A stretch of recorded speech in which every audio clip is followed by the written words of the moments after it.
जय श्री राम। 29 तारीख की हृदय विदारक दुखद घटना के बाद 30 तारीख को एक महासंत सम्मेलन हुआ जो दिवंगत आत्माएं थी जो यहाँ पर अपना शरीर उन्होंने छोड़ा। उनके श्रद्धांजलि के रूप में बड़े बड़े संतों का एक सम्मेलन हुआ और उसमें उन्हें श्रद्धांजलि अर्पित की गई। और उनमें आप लोगों को बता दूं कि धीरेन्द्र शास्त्री जी से लेकर के अखाड़ा परिषद के अध्यक्ष से लेकर के बड़े बड़े संत महात्मा आए हुए थे। और जो है कि उनके कुछ बड़े महात्माओं के जो वक्तव्य थे उनको जो है कि मैं आप लोगों के सामने सुनाना चाहूँगा, जिससे कि जो भी दिवंगत आत्माएं के परिवार से संबंधित लोग हैं वो जो है कि उनको कुछ सांत्वना मिल सके कि हमारे लिए भी, हमारे परिवार के लिए भी ऐसे संत सम्मेलन आयोजित किया गया और उसमें बड़े बड़े संत महात्माओं ने अपने विचार रखे, अपनी संवेदनाएं व्यक्त की। दोस्तों, परमार्थ निकेतन जो अरेल घाट पर है उसी जगह पर महासंत सम्मेलन किया गया और वहाँ के जो परमा अध्यक्ष चिदानंद सरस्वती जी हैं, उन्होंने जो है कि उन्हीं के जो आश्रम है परमार्थ निकेतन, वहीं पर महासम्मेलन हुआ था।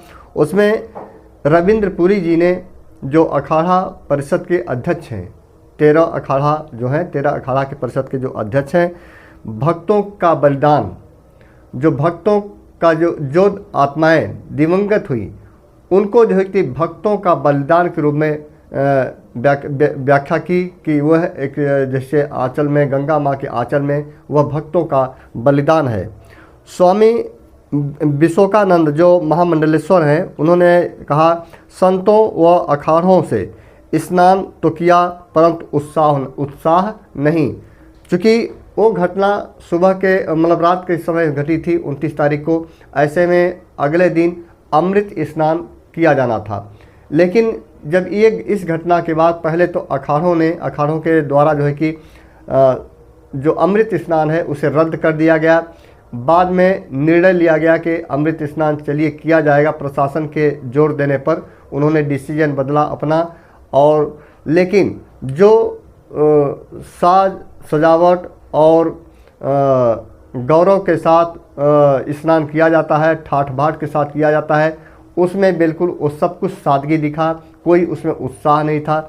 यही इनका कहना था कि स्वामी विशोकानंद जी महाराज जी का कि सभी ने स्नान किया संत समाज ने, लेकिन उसमें कोई उत्साह नहीं था। सनातन सभी भक्तों को माथे पर रख कर चलता है और किसी भक्त पर जब संकट आती है तो उत्साह ऐसे में कहाँ रह जाती है।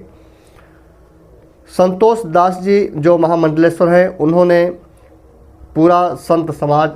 कहा कि पूरा संत समाज इस घटना से व्यथित है और जो है कि आगे ऐसी कोई घटना न घटे, इसके लिए जो है कि हमेशा प्रयास किए जाएं। और उसके बाद 8वें बालकनाथ महाराज जी ने, नाथ संप्रदाय के 8वें महंत हैं, उन्होंने कहा, यह हमारी एकता और संस्कृति को खंडित करने का षड्यंत्र भी हो सकता है। जिन भक्तों का देवलोक गमन हुआ है उनकी आत्मा संगम की आंचल में है, उन्हें मुक्ति प्राप्त हो। तो ये जो है कि मैंने सभी के वक्तव्य का नोट्स बनाया है दोस्तों, जो आप लोगों के सामने पेश कर रहा हूँ। और आखिरी में धीरेन्द्र शास्त्री जी, जिसे आप सब लोग जानते हैं, और बागेश्वर धाम सरकार, उन्होंने कहा, महाकुंभ में जो घटना घटी वह अत्यंत दुखद है। जिन्होंने भी प्रयाग में शरीर छोड़ा है उनके लिए यह महासंत सम्मेलन जो हो रहा है श्रद्धांजलि के तौर पर समर्पित है।